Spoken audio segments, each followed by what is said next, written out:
Golgotha, often translated as the place of the skull, is known to millions as the hill where Jesus was crucified. For centuries, it has stood as a symbol of redemption, sacrifice, and divine love. Pilgrims from every corner of the world have walked its paths, gazed upon its stones, and wept where they believed heaven touched earth. Yet few realize that this sacred site may hold more than memory. Beneath the surface, hidden under layers of time and reverence, something long forgotten has begun to stir. Tradition has long connected Golgotha with the Church of the Holy Sepulchre in Jerusalem. Built and rebuilt across the ages, this site has been honored as both the place of crucifixion and the tomb of resurrection. But beyond what can be seen, beyond the altars, domes, and mosaics, lies a mystery buried deeper than history has dared to dig. Early Christian writings, maps, and oral traditions spoke in quiet tones of sealed spaces under the very hill where the cross once stood. These were not myths, but fragments of truth, waiting for their appointed time. Recently, a team of researchers and archaeologists, moved by faith and guided by modern tools, returned to the depths of this ancient ground. They were not chasing legends, but following silent signals, subtle shifts in the stone, old records dismissed by time, and unexplained voids beneath the sacred floor. What they uncovered was not ordinary. It hinted at something preserved for a reason, something that was never meant to be found until now. The discovery of a hidden tomb beneath Golgotha has sent quiet waves through both the scientific and religious communities. Details remain guarded, but early accounts suggest artifacts and inscriptions that challenge assumptions and invite reflection. Could this have been a resting place for early followers of Christ? Was it known to the first believers, then lost in the chaos of history? The implications reach beyond the physical, into theology, tradition, and the very heart of the Christian story. What was once only whispered beneath the hill now begins to rise into the light. The earth that received the blood of the crucified may also have guarded a testimony from below. And what that testimony reveals has the power to reshape what we thought we knew about Golgotha and about the foundations of our faith itself. Jerusalem has always been a city layered in meaning, stone, and silence. Beneath its hills lie stories older than empires, foundations poured long before Rome cast its shadow over the region. And underneath Golgotha, the ground tells its own tale, a tale not easily heard, but one that has waited patiently for centuries. The soil remembers. Every tremor, every drop of blood, every sacred step has been absorbed by the earth beneath the cross. Ancient pilgrims described the ground around Golgotha as unsettling. Some spoke of fissures in the stone that seemed too deliberate to be natural. Others wrote of an uneasy stillness, a sensation that the earth itself had once cried out. The Gospels recall the moment of Christ's death as one that shook the land. According to Matthew 27 verse 51, the earth quaked and the rocks were split. These words were not written to dramatize the moment. They were chosen carefully, born from eyewitness memory. Something truly did shift that day, not only in the heavens, but beneath the feet of those who stood near the cross. Historical accounts from the early centuries mention sealed spaces, cavities, and underground areas near or beneath Golgotha. Many of these texts were forgotten or dismissed as apocryphal, yet they persist across different traditions and languages. Some even reference ancient doors carved into rock or stairways that vanished into darkness. One Byzantine-era record speaks of a chamber closed by stone, hidden from the Romans, where the faithful went no more. These descriptions suggest a purpose, intentional concealment, not mere coincidence.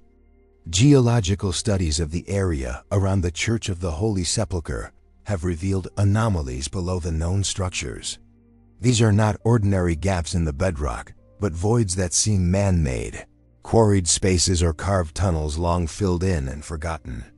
The stone itself carries markings, cuts, and angles that betray ancient human hands.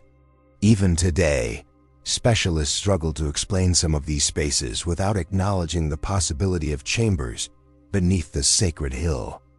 Theologically, the idea of a tomb beneath the cross is powerful. It represents a reversal that only God could orchestrate, death resting beneath death, and life rising from the lowest depths. In a spiritual sense, such a structure would symbolize redemption literally flowing downward, touching every layer of the earth. The tomb beneath the crucifixion site would not only carry the bones of the faithful, but serve as a declaration that no space, no depth, no darkness lies beyond the reach of divine mercy. That which was buried has not been abandoned. It has been reserved for such a time as this. The land around Golgotha has never been silent. It speaks if one knows how to listen. Beneath the footsteps of tourists and worshippers lie messages carved in stone, subtle, fragmented, and often overlooked. For generations, archaeologists and historians have walked these paths, studying the layers of the city. Many have paused at the Church of the Holy Sepulchre, struck not only by its beauty, but by its irregular design. The layout does not conform to typical architectural patterns. Corners curve strangely. Walls stop without reason. Stairways lead nowhere. It is as though something beneath the surface dictated how the structure above would rise. Some believe this unusual design was intentional. Early Christians, especially those under persecution, often used architecture as a language of its own. Symbols were embedded into the very foundations of their sacred spaces. Lines aligned with stars, floor plans hinted at hidden meanings, and rooms were placed with more than function in mind. Codified construction was not just about secrecy. It was about sanctifying space in a way that honored what lay beneath. In recent years, ground-penetrating radar and other imaging technologies have uncovered voids beneath the church that had not been documented before. Some of these voids resemble chambers carved by human hands. They are not simply natural caves or abandoned quarry sections. Their shapes suggest intention. Some appear to have once had entrances now filled in. Others rest directly beneath key locations, particularly the area believed to be Golgotha itself. Adding to the mystery are stone fragments discovered nearby, many of which bear chisel marks that date back to the 1st century. Some stones bear crosses, not the later, ornate versions common in medieval art, but simple etched forms, likely made in haste or secrecy. These could be early Christian graffiti, carved during the Roman era when open worship was dangerous. To find them near these voids suggests that believers once knew, or at least suspected, the holiness of what lay below. The scriptures speak of Christ as the cornerstone. Psalm 118 verse 22 declares, "The stone which the builders rejected has become the cornerstone." The metaphor is rich, but perhaps it is not only metaphor. What if beneath the rejected hill of execution lay a hidden place of honor, carved in stone and forgotten by time?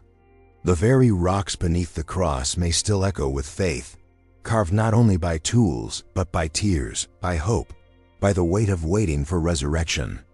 Beneath the surface of the most sacred hill in Christendom, the tools of modern archaeology met something far older than any of them expected. When excavation efforts were discreetly authorized in a quiet section of the church grounds, under the guise of structural assessment, they uncovered an entrance sealed by time. A narrow passageway, cut roughly into the stone, had been hidden behind centuries of plaster and masonry. What lay beyond that passage would silence even the most skeptical observers. The chamber was small, no more than the size of a modest room. Its air was stale, untouched. The stone walls were rough but deliberate, shaped by hand, not nature. Along the sides were ossuaries, stone boxes containing human bones. Each was marked, not with elaborate decoration, but with etched symbols and inscriptions.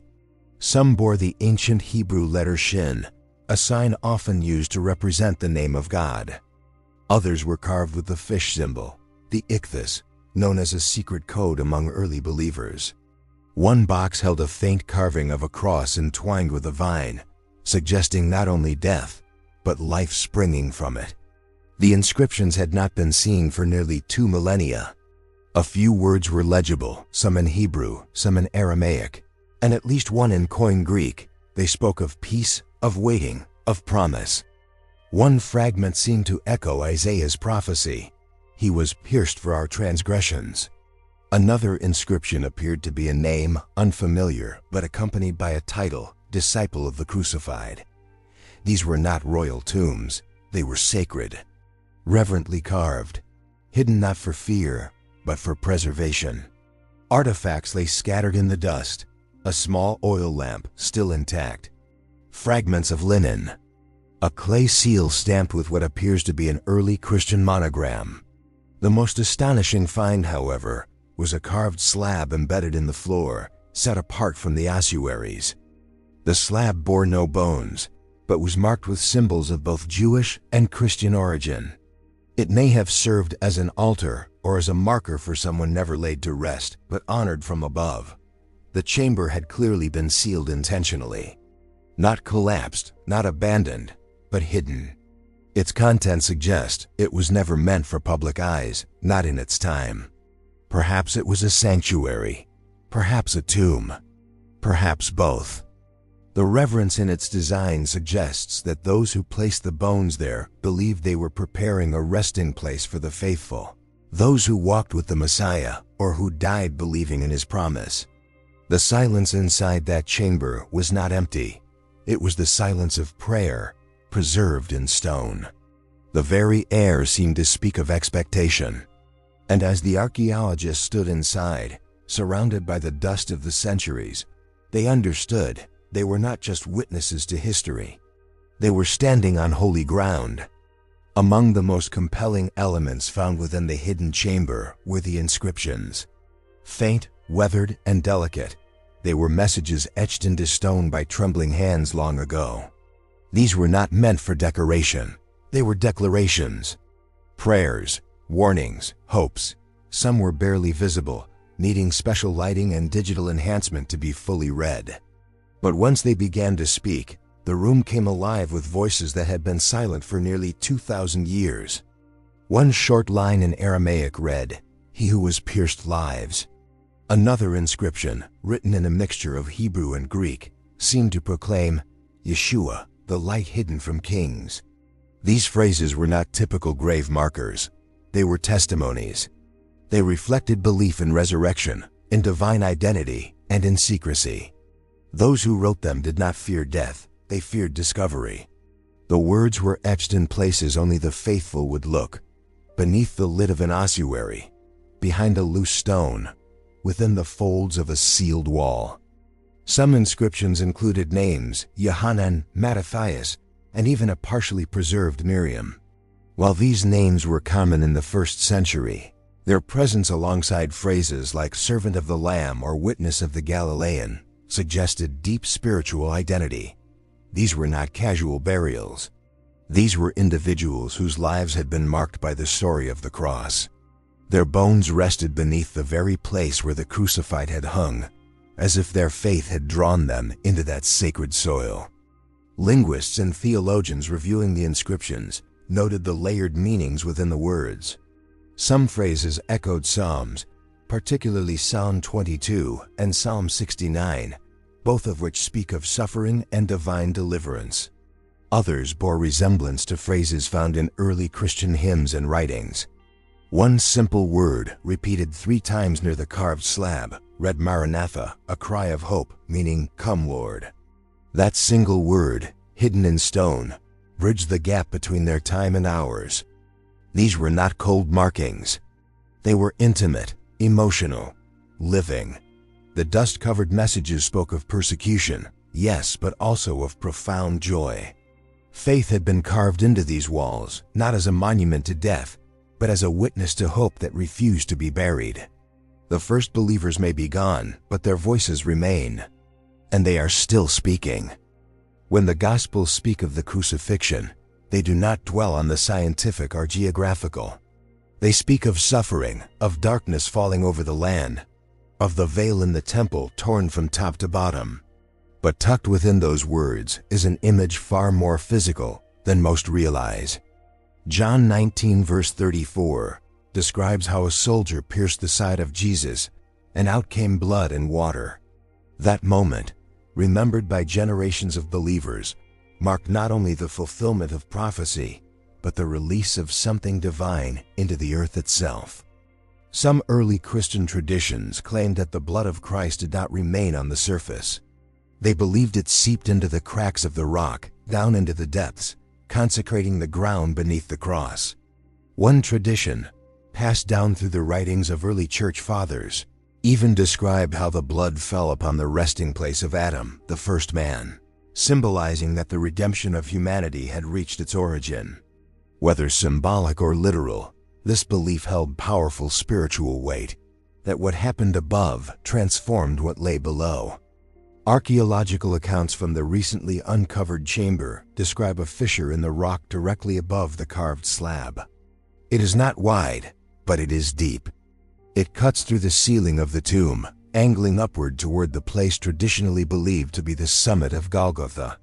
The shape of this fissure mirrors the descriptions found in certain Byzantine manuscripts, which speak of a sacred crack in the stone, one believed to have opened at the very moment of Christ's death.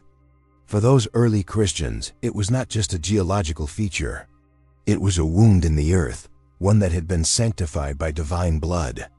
This image calls to mind the story of Elisha's bones in 2 Kings 13 verse 21. A dead man was thrown into the prophet's tomb, and when his body touched Elisha's bones, he came to life. That moment, strange and miraculous, was more than a tale of resurrection. It was a message. That which is anointed can bring life, even in death. If the tomb beneath Golgotha was touched by the blood of Christ, then the bones resting there are no ordinary remains.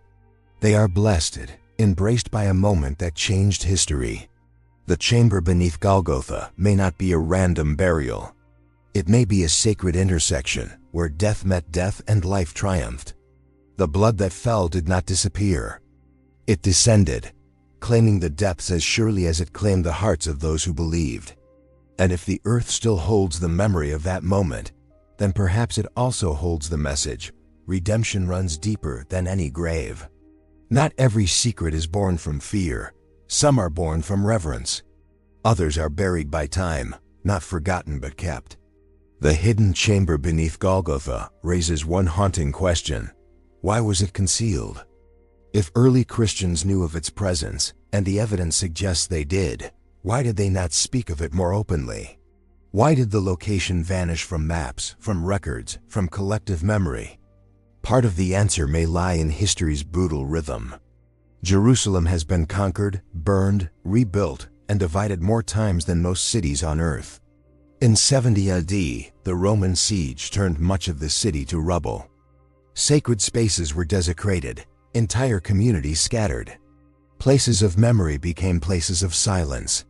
The Church of the Holy Sepulchre itself would not rise until Constantine's reign centuries later. By then, stories of what lay beneath had already begun to fade or be intentionally guarded. Some writings suggest that early Christians deliberately avoided disclosing certain locations. The tombs of martyrs were often hidden, visited only by trusted believers, for fear that the Romans would destroy them. The deeper the reverence, the deeper the secrecy. To reveal such a site beneath Golgotha would have risked desecration at a time when persecution was a daily threat. In their silence, they were not hiding from truth, they were protecting it. Even after Christianity became legal, the chaos of history continued to veil the past. Byzantines, Crusaders, Muslims, and Ottomans all left their mark on Jerusalem. Each wave of control brought new constructions, new demolitions, new rearrangements of the city's sacred geography. With each layer added, the memory of what was below became harder to reach. Over time, sacred knowledge became sacred legend, then legend became mystery. But some truths are not meant to stay hidden forever. Ecclesiastes 3 verse 1 reminds that to everything there is a season. Perhaps the chamber beneath Golgotha remained sealed not out of neglect, but out of divine timing. Hidden until the world was ready to see. Guarded until the hearts of those who found it would recognize its worth. What was once a whispered tale has now become a voice rising from stone and silence, a tale buried by time, now told once more. The ossuaries found within the chamber did not belong to emperors or priests of high station. They bore names that were ordinary, yet marked by extraordinary faith. They were not placed with grandeur, but with deep care. Each bone, each symbol, each inscription hints at a story, unfinished but remembered. The identities of those buried remain uncertain, but the possibilities call to mind some of the earliest and most courageous followers of Christ. Among the names etched into the stone, none claimed titles of power. Instead, the phrases identified roles in relation to Christ: servant, witness, disciple. This suggests that those entombed were among the faithful of the earliest generation. Perhaps they walked with him. Perhaps they saw him die. Perhaps they carried his message into the darkest corners of the empire. Could one of the ossuaries belong to Nicodemus, who brought spices for the burial? Or to Joseph of Arimathea, who offered his own tomb for the body of the crucified? Some scholars have begun to compare the burial style with first-century customs. The use of ossuaries, the language of the inscriptions, and the simplicity of the symbols all point to an early date.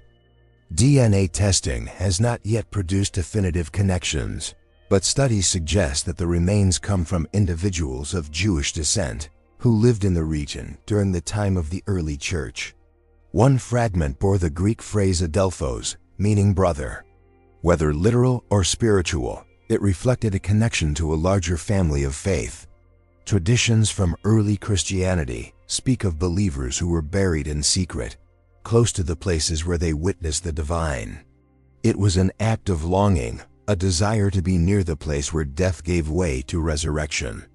The presence of both Hebrew and Christian symbols in the chamber supports this idea. These were men and women who had come from the Jewish world into a new covenant. They had not abandoned their roots, they had fulfilled them. Whether the bones belong to named figures or anonymous martyrs, their presence carries weight.